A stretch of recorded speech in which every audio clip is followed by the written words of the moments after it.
Pero Salo, ¿cómo va?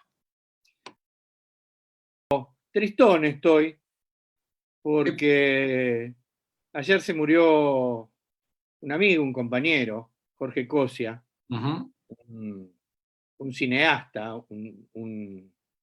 a ver, yo diría que era un hombre integral de la cultura, de hecho fue secretario de Cultura y presidente del Inca, nada, un buen escritor. Yo presenté con él en el 2015 una novela que yo recomiendo a todo el mundo, se la recomiendo además. Se le ha recomendado mucho a los directores de cine, además, porque tiene su capacidad, su idea. Él siempre estaba como con una mirada de cineasta. Entonces, escribió la novela El Bombardeo, que es la historia del bombardeo de Plaza de Mayo del 55, pero la verdad es que vos vas leyendo la novela, vas viendo las escenas, ¿viste? Es una novela para filmar, de esas novelas que son para filmar. Yo durante 2015, 2016 charlé bastante con él, supo tener algunos programas de televisión, no de televisión abierta, televisión por cable, como El Café Las Palabras con Eduardo Valdés. Ahí en la casa de Eduardo. Sí, sí, y después un lindo reportaje que hacía en la TV pública. La TV pública, sí, la verdad que un tipo, la verdad, yo lo definiría como un hombre de la cultura integral, no un pensador, no un intelectual, seguro, digo, porque era muy peronista y a los peronistas no nos gusta que nos digan intelectuales. En serio, claro, creo. Digamos, para nosotros la intelectualidad es una cuestión de la inteligencia, decía Jauretche, ¿no?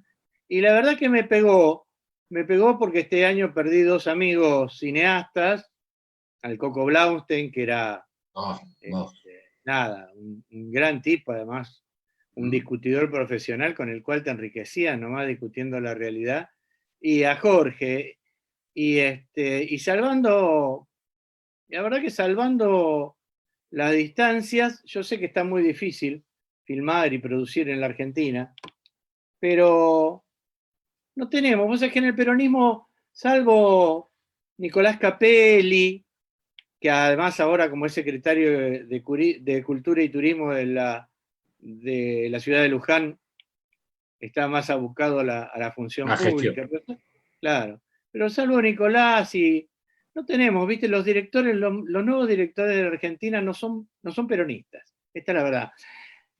¿Qué quiero decir con esto? No son peronistas de lo de antes, quiero decir, digo, no son peronistas, por lo menos los que yo conozco. A lo Fabio, ¿no? Digamos.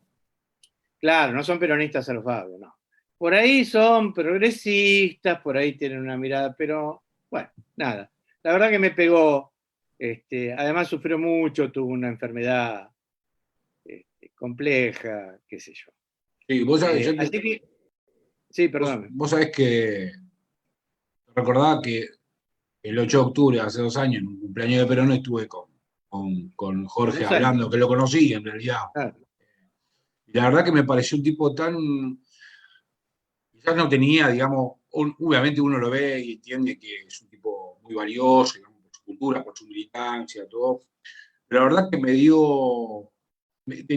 todavía lo recuerdo tomando vino así, estaba como echado en la silla, porque dice echado, y hablaba con una soltura, tomando un vino, de cosas tan profundas que vos decías, chau, yo lo miraba así asombrado, porque creo que estamos hablando de, no sé si de Brasil, viste, en la reunión obviamente había otro muchacho, estaba Pacho Pestaña, había un par de nenes, la mesa era bastante rica, y el tipo estaba hablando de Brasil como nosotros podemos hablar, no sé, menos yo, como puedo hablar del centro de mesa que tengo enfrente de mí.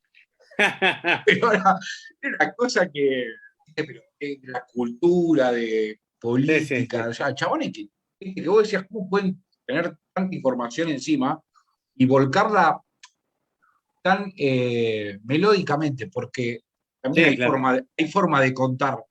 Sí, sin duda. No, era un tipo, realmente un tipo. Ahí había un grupo muy interesante, que estuvo muy vinculado a mi militancia política, que era Norberto Díaz, que fue el protagonista de Sentimientos, Mirta de Liniers a Estambul, ¿no? Que es una novela de Fernández Balaibar, que fue la película por la cual Jorge, digamos, se distinguió. Y la verdad es que es es un retrato maravilloso de mi generación, pero maravilloso el retrato de mi generación, de lo que era el exilio, de las formas del exilio. Julio estuvo mucho tiempo en Suecia, ¿no? Claro, Julio estuvo mucho tiempo en Suecia, exactamente. Y bueno, nada, Julio estuvo en Suecia con un íntimo amigo mío, con Miguel Solé, que llegó a ser secretario de gabinete y ministro de Cultura y director de la televisión pampeana.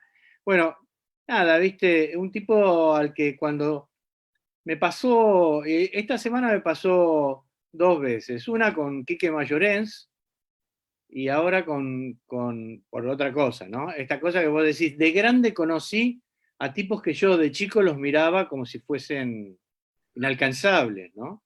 ¿Te imaginás? Digo, el bajista de La Joven Guardia.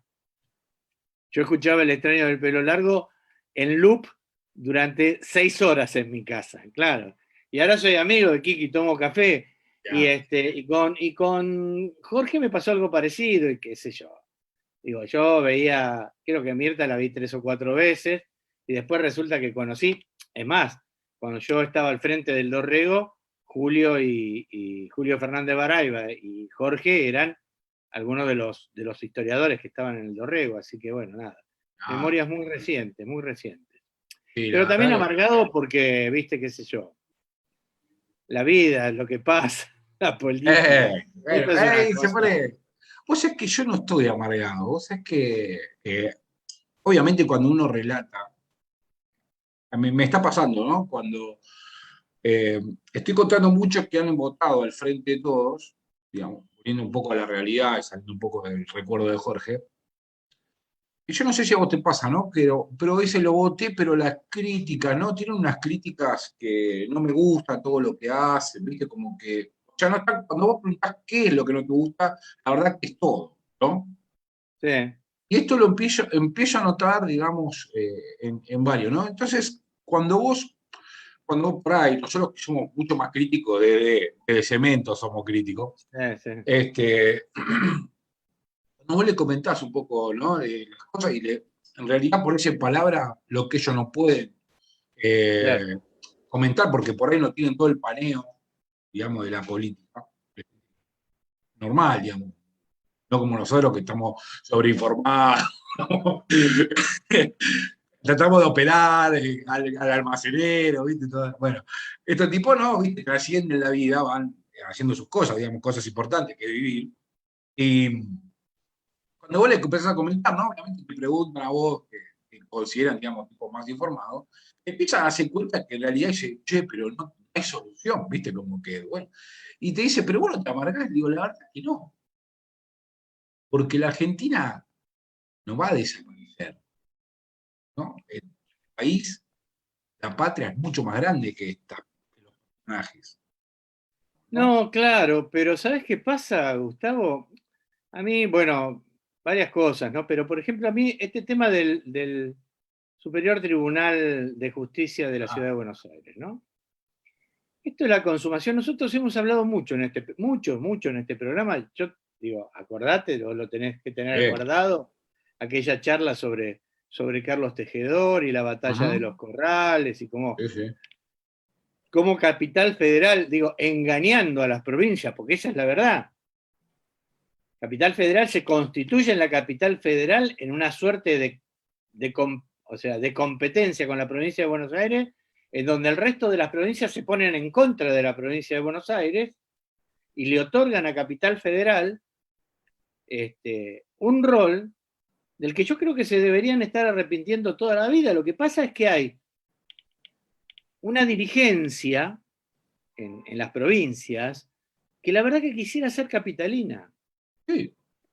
Digo, yo no voy a hacer nombres, pero todos los conocemos. Digo, hay gobernadores que se sentirían mucho más cómodos siendo porteños, pero mucho más cómodos siendo Tengo porteños. ninguna duda de eso. Hay, A ver, yo lo he visto a lo largo de mi vida política, digo, la cantidad de senadores y diputados que vinieron a trabajar a Buenos Aires, nada, de Salta, de Jujuy, de Mendoza y de Río Negro, terminaron quedándose acá, armando vidas paralelas, digo, ¿no? Armando una familia paralela.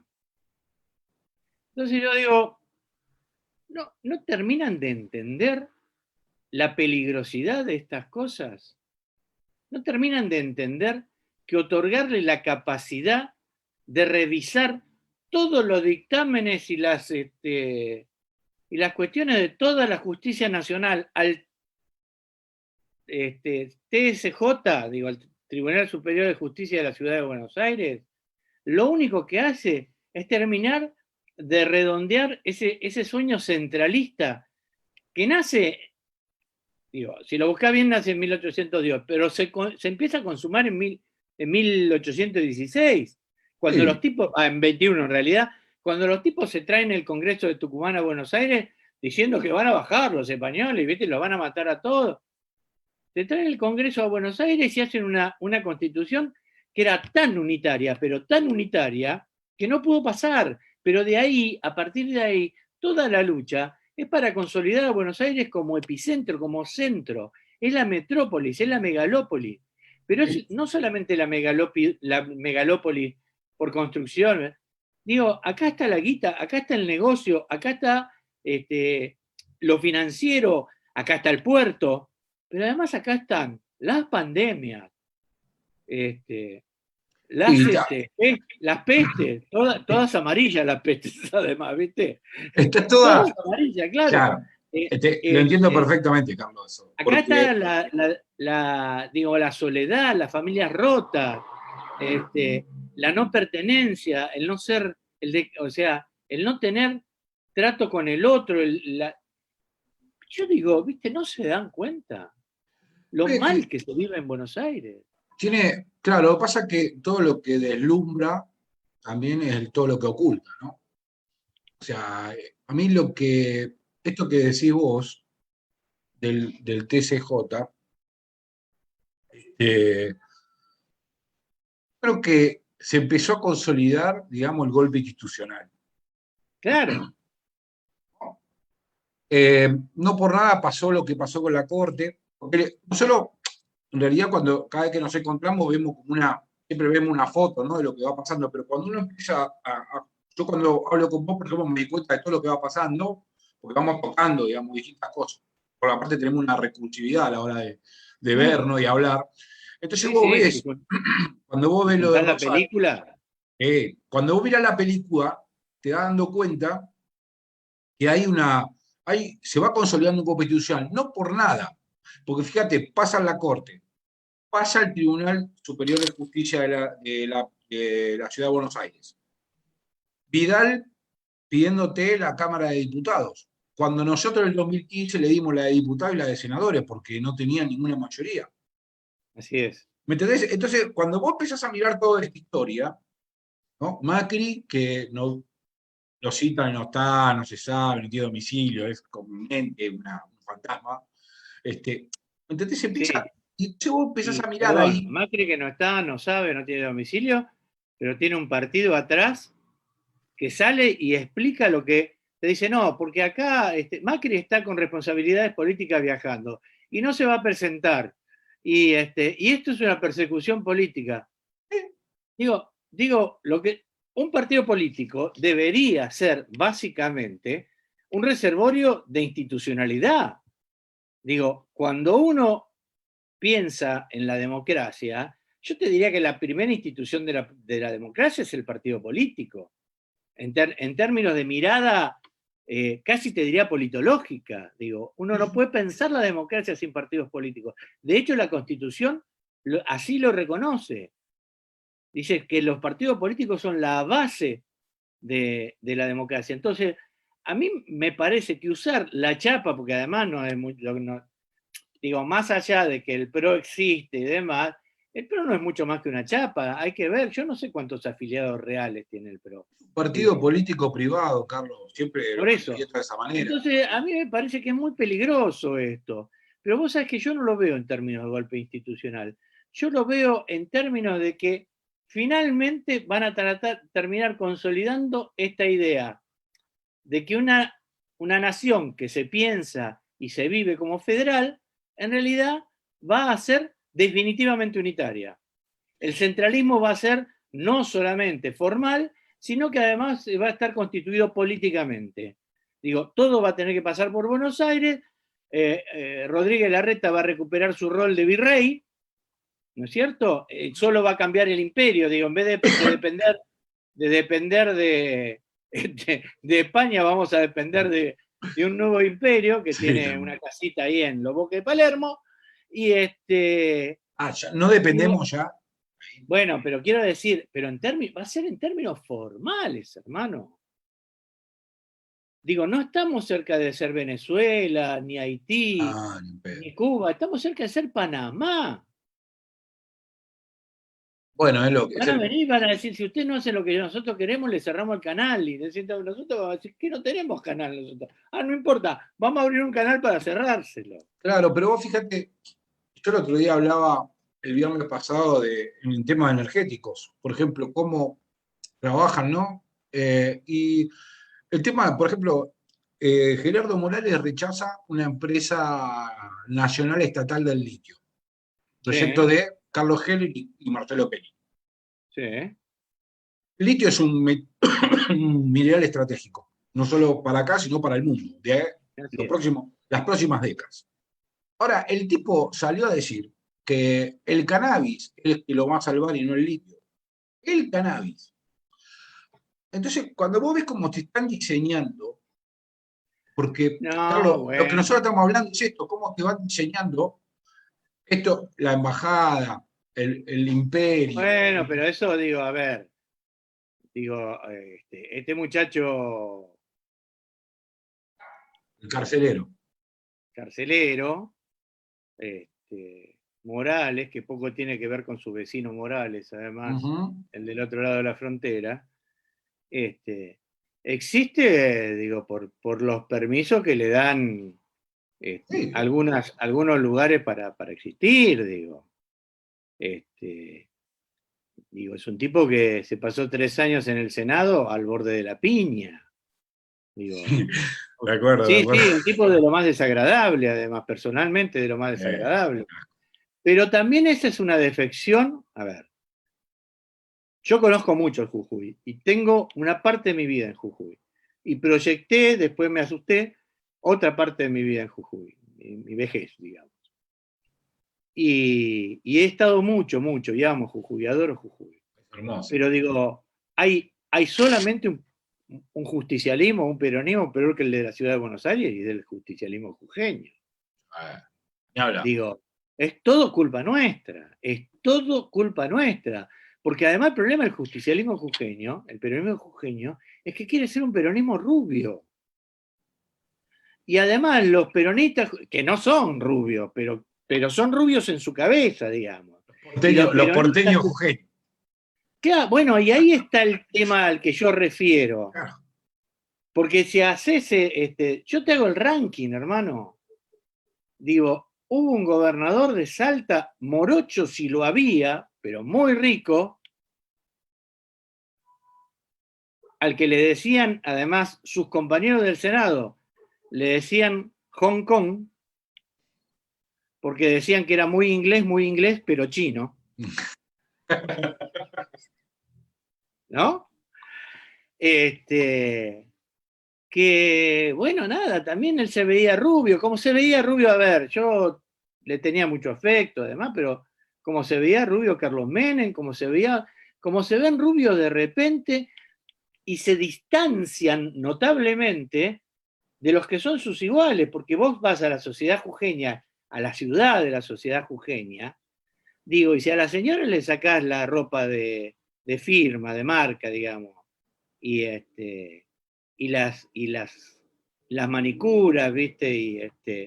Y las tinturas del pelo, digo, están muchísimo más cerca de Milagro Sala que la Snopek, digamos, ¿no? Sí, obvio. Pero lo que te quiero decir, digo, todo eso se percibe ¿por qué? Se perciben así porque se perciben como Buenos Aires. Y Buenos Aires se percibe como Europa. Ahora no miran a Europa, ahora miran a Estados Unidos. Pero la verdad que yo el otro día jorobaba, después de lo del Superior Tribunal y después de, digo, la legislatura de Buenos Aires habilitando la construcción de 11 torres, digo, habría que instalar, no sé, hay que empezar a juntar llaves y picaportes viejos, rotos, para hacer la estatua de bronce, digo, del gran cipayo nacional. Pero claro, hermano, y postular que los dos lugares donde se planten sea o en Costanera Norte, donde está los balnearios estos que van a construir. Sacamos a claro, Colón y ponemos el Cipayo. Exacto. Y si no, dinamitemos digamos, la Cámara, la legislatura porteña, lo que era el Consejo Deliberante, armemos una torre alrededor de, no sé, de 900 pisos, haciendo la torre más alta del mundo, superando las de Kuwait, y pongamos el coso, siempre mirando hacia el norte, siempre mirando para afuera del río, digo, ¿viste? Yo creo Ahora, que... yo digo, ¿cómo no, perdóname, cómo no lo comprende el pampeano, el cordobés, ni te digo, pero el pampeano, el tipo que está, no sé, el rionegrino, el chaqueño, ¿cómo no comprenden este abuso? Escuchame, hermano, si Buenos Aires no hubiera sido tan, pero tan lábil con el tema de los controles en pandemia, nos hubiéramos ahorrado 50.000 muertos. Sí, lo que pasa que también es que el proyecto de Buenos Aires prende porque no hay otro proyecto. Este es el problema. No hay otro proyecto alternativo, digamos, expuesto a la sociedad. Salvo nosotros, somos algunos locos, que no hablamos del interior, hablamos del país tradicional, del país autóctono, digamos. En realidad, los dos proyectos son los de Buenos Aires, ¿no? El Cipayo y el supuestamente nacional, ¿no? Sí, son en dos realidad el proyectos. Cipayo... Bueno, y ahí vamos a una cosa que hemos hablado mil veces ya, que es esta lógica de plutocracia, Claro. digo, fundamentada, como dice Julio De Vido, en una alternancia de centro-izquierda, centro-derecha, gobernando en la ciudad de Buenos Aires. Yo creo que eso se va a definir ahora, me parece a mí, el 14. Me parece que, no sé qué va a venir después del 14. Yo creo que bueno, están hablando, es un aviso. están hablando de, a mí no me gusta la palabra, pero están hablando de algún terremoto político antes del 17 de octubre. No sé cómo lo van a hacer antes del 17 de octubre. El 17 de octubre está ahí. Dice que no se quieren comer la plaza llena de gente. Ninguno de los dos, ¿eh?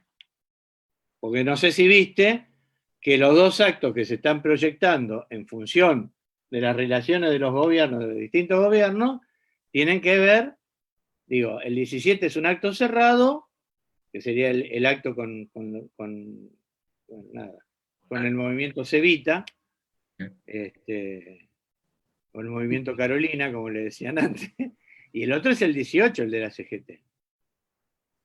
Digo, no quieren, y esto yo creo que es una decisión, digo, por lo menos es una sugerencia del consultor catalán que lo está asesorando en campaña. Sí. Y te pregunto algo, ahí vos que tenés mucho, 17 de octubre encima. ¿Para qué? ¿Para qué el acto? No. Es lo que no entiendo. ¿Para qué van a hacer un acto? El problema es que tienen mucho miedo a que se llene la plaza marchando en contra del arreglo con el fondo. Esta es la gran convocatoria de marchemos en contra del acuerdo con el fondo y tienen terror a que se le llene la plaza con esa idea. Pero ese es el que convoca también la madre de Plaza de Mayo.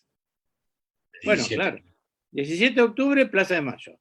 Bueno, a ese voy a ir. Además, digo, la cuestión es, no marchemos el 17 porque es el Día de la Madre. Entonces, las madres de Plaza de Mayo llaman el 17 de octubre, listo, no hablemos más, digo, uno puede tener mayor cercanía o mayor distancia con Eve, digo, yo creo que el día que se muera Eve, por el símbolo, este país empieza a contar otra historia, porque van a meter todo en la misma bolsa, van a meter a madres, abuelas, línea fundadora, nietos, va a ser todo una melange, y entonces, digo, se va a perder parte de la épica. Pero bueno, te quiero decir con esto, no hay 17 fuera de la Plaza de Mayo. Yo he visto actos en distintas plazas a lo largo del país, querían sumar el número. 17 es en la Plaza de Mayo, ¿te gusta o no te gusta? Sí, yo el 18 no entiendo por qué el 18, ¿verdad? Y encima frente al Bueno, movimiento de los trabajadores. por eso, porque dicen los trabajadores que es el 17 del Día de la Madre. Nada, porque no quieren un acto al aire libre, porque Antoni ha decidido que el presidente no tenga una vinculación masiva con la gente, que se vincule de a uno por uno. Digo, mirando la campaña de Axel, que tampoco la campaña de Axel puede replicarse, digo, porque cuando vos hablas en la provincia de Buenos Aires, le decís, che, y el Clio de nuevo te dicen, no, ya es una idea agotada. Así que, bueno, está muy nada. complejo el tema de la campaña porque es medio confuso el mensaje, ¿no? Ahora empieza con el sí, ¿no? Cada tres palabras Porque, tienen un sí. a ver, el mensaje de ayer, por ejemplo, se mejora el salario familiar. Alcanzás a 2 millones de personas. Yo digo la verdad, no veo que le pongan plata a Bueno, nadie. dicen que van a ponerle plata, digo, ayer anunciaron que van a ponerle plata al salario familiar. Digo, hacen una campaña para que los hombres mayores de 60 años que no se hayan jubilado, no, que tengan 30 55. años, se puedan jubilar. No tienen que tener trabajo. Hermano, 60 años, 30 años, coso, esperás a los 65. Digo, ¿cuál es la idea? Digo, y además afecta a 25.000 personas, entonces esas cosas son centrales.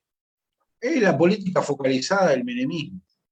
Sí, es la política focalizada del menemismo, Esto eso sí. en la facultad se ve Es claramente. peor, es peor. Es la Sí, política de derechos humanos como la entendía Alfonsín. claro, Ojo. claro, ahí tenés. Bueno, Pero es eso. miremos un poco la semana, hermano querido, Bueno, y charlemos el viernes que viene, que vamos a tener buena mercadería. Carlos, te agradezco, papá. Te Cuídate. mando un beso muy grande. Nos Gracias. vemos, Carlitos. Cuídate. Chau, chau, querido.